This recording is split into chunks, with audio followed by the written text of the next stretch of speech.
कल जो मुख्य चुनाव आयोग ने प्रेस कॉन्फ्रेंस की और SIR की और नियमितताएं और क्या समस्याएं, जैसा कि हमारे साथी पवन जी ने इस विषय में अपनी बात रखी है, SIR से जुड़ा हुआ कुछ महत्वपूर्ण तथ्य हम आपके सामने रखना चाहते हैं। अव्वल तो भाजपा वोट चोरी करके संविधान चुराना चाहती है। तो आप कहेंगे कि कोई संविधान कैसे चुरा सकता है? आपको याद हो कि पिछले आम चुनाव में भाजपा का नारा था अब की बार 400। वोट चोरी करने के बावजूद वो 400 बार सही कर रहे हो भाई, तुम चिपक रहे हो। कुछ नेताओं ने अपने चिपक क्यों रहे हो ना, चिपको मत। जो साजिश थी उसका पर्दाफाश कर दिया और अपनी मंशा प्रकट कर दी कि 400 सीट दीजिए, हम संविधान बदलें। जब 400 सीट नहीं मिली और संविधान वो नहीं बदल पाए तो वो वोट चोरी से संविधान बदलना चाहते हैं। ये बात हम इसलिए कह रहे हैं कि पिछले कुछ विधानसभा चुनाव में तमाम सर्वे, और ये हमारे सर्वे नहीं है, कांग्रेस पार्टी के सर्वे नहीं है, कई स्वतंत्र एजेंसियों ने सर्वे किया और साफ साफ कहा कि हरियाणा और महाराष्ट्र में कांग्रेस की सरकार बनेगी, भाजपा चुनाव हारेगी। जब परिणाम आया सब आश्चर्यचकित थे। कांग्रेस पार्टी को इस पर शक हुआ और नेता प्रतिपक्ष ने एक स्पष्ट मांग चुनाव आयोग के सामने रखा कि आप हमको वोटर लिस्ट दीजिए, इलेक्ट्रॉनिक डेटा दीजिए वोटर लिस्ट का, ताकि हम इसकी जांच कर रहे हैं। हमको संदेह है कि वोटर लिस्ट में गड़बड़ी है और चुनाव में धांधली की जा रही है।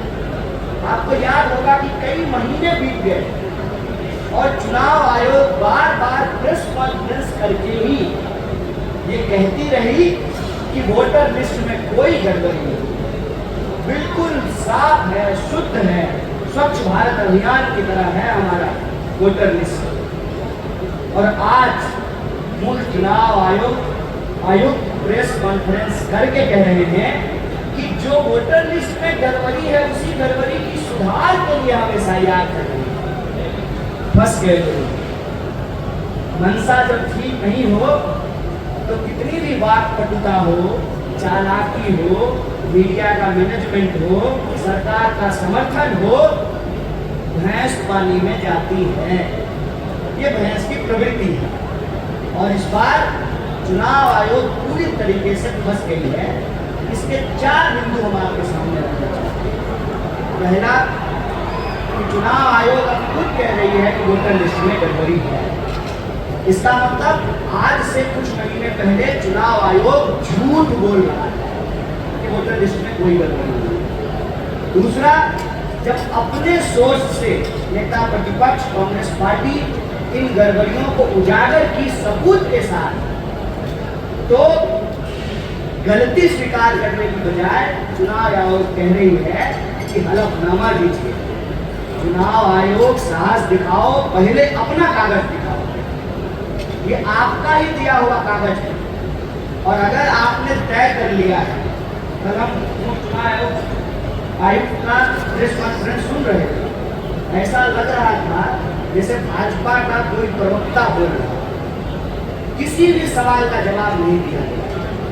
और तीसरा बिंदु SIR के संबंध में वो ये है कि SIR में भारी पैमाने पर धांधली हो रही है और उस धांधली के संबंध में जमीनी स्तर पर जाकर के जब पता लगाए तो पता चला है कि कई सारी गड़बड़ियां। पहली गड़बड़ी ये है कि सारे BLO सारे घरों पर घर घर जा करके फॉर्म नहीं भरवा रहे और ये हम पूरी जिम्मेवारी से बोलेंगे। दूसरा कि जो चुनाव आयोग है वो सिर्फ और सिर्फ देश की जनता के आंख में आंकड़े झोंकना चाहती है। आंकड़ा शुद्ध है, सटीक है, सही है, इस पर उनका कोई फोकस नहीं। इसीलिए, और मैं जिम्मेवारी से बोल रहा हूँ, कई बूथ पे मैं घर घर जाकर के घूमा हूँ, जो मर गए हैं उनका जो नाम है वोटर लिस्ट में, जो जिंदा हैं उनका नाम काट दिया गया है। और ये सारी चीजें हम ऑन कैमरा पूरी जिम्मेवारी से बोल रहे हैं। अगर चुनाव आयोग हलफनामा दे तो हम हलफनामा देने को तैयार हैं। पहले चुनाव आयोग अपना कागज दिखाए, हम अपना कागज दिखाने को तैयार हैं। और ये जो जिंदा लोग हैं उनका नाम काट दिया गया। और जो डिवीजन लिस्ट पार्टियों को सौंपी गई, वो डिवीजन लिस्ट में सिर्फ नाम था, उसमें एपिक नंबर नहीं था। और यह जब बात सुप्रीम कोर्ट को बताई गई तो ऑनरेबल सुप्रीम कोर्ट ने यह आदेश जारी किया कि आप जिनका भी नाम काटे हैं इसकी जानकारी उस व्यक्ति को आपको देनी पड़ेगी। दूसरा, यह सर्चेबल डाटा होना चाहिए। और तीसरा, आपको इसको सूचित करना पड़ेगा तमाम माध्यमों से। और दूसरी बात, जब लोगों का नाम कटा और अपने तरीके से वो सर्च करके ढूंढे कि हमारा नाम कट गया है, जब वो बीएलओ के पास जुड़वाने के लिए जाते थे तो दूसरा जो डिस्क्रिपेंसी यहाँ पे पता चला है SIR को लेकर कि बार बार सुप्रीम कोर्ट के कहने के बावजूद वो लोग आधार कार्ड को स्वीकार नहीं कर रहे थे और कह रहे थे कि आवासीय लाना पड़ेगा। और आवासीय का खेल क्या है साहब कि बिहार में कुत्ता का भी आवासीय बना, मतलब अब आधार कार्ड जो है वो गड़बड़ है चुनाव आयोग के हिसाब से, बीएलओ के हिसाब से, और आवासीय जो है वो प्रमाणित है। तो कागज के नाम पे जो जेन्युइन मतदाता हैं उनको परेशान किया गया। और आप जानते हैं कि सरकारी दफ्तरों में कागज बनवाना आसान काम नहीं है, बहुत टेढ़ी खीर है। मैं अपना उदाहरण आपके सामने देता हूँ। पिताजी तो एक ही है ना, तो सबका एक ही पिताजी होते हैं, लेकिन मेरे कागज में पिताजी का नाम कहीं JAI है, कहीं JAY।